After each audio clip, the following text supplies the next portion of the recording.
The B-17 Flying Fortress was known for its toughness.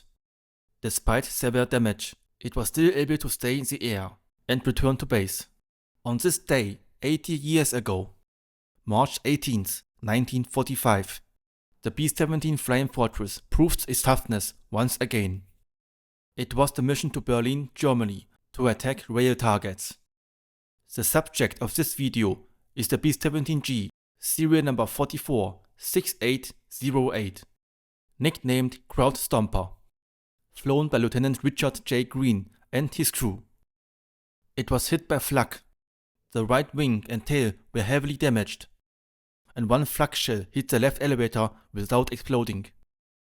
No words of mine can describe the incident better than the first-hand account of a crew member. Here is the personal account of Staff Sergeant Hobert C. Kniffen. He was the Togglier in the nose section of the aircraft. They got us up again for a mission this morning at 03:15 hours. We briefed at 04:30 hours for an all-out mission on Berlin.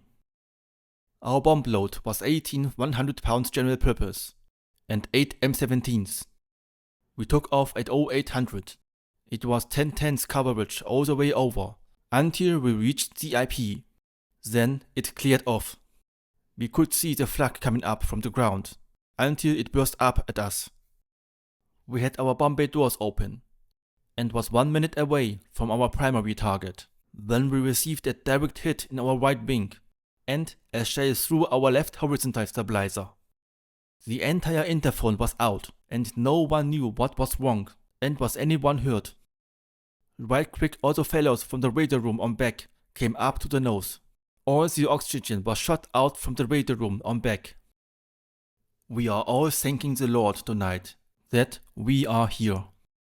The direct hit in our wing put a hole in it, big enough for 2 men to stand in. It made the fuselage look like a sieve. The hole in the stabilizer was big enough to put our head in it and look around. We sweated the whole ride back. Really no need for it, as Lieutenant Greene did a swell job in bringing us back. He is quite capable of it.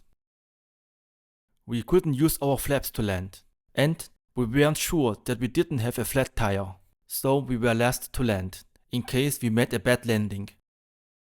The other planes would be down, and not have to wait for the runway to be cleared.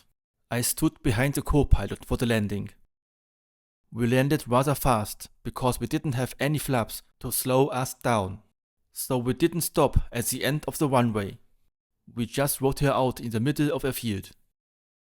A crowd gathered fast, and pictures were taken. Then the colonel came out to see what happened. This personal account and newspaper article was sent to me by Darren Jelly, a 493rd Bomb Group historian. None of the crew members were injured. All of them returned to duty and survived the war.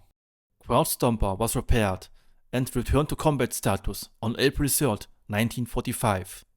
This B-17 also survived the war and returned to the United States in July 1945 and finally scrapped at Kingman in November 1945.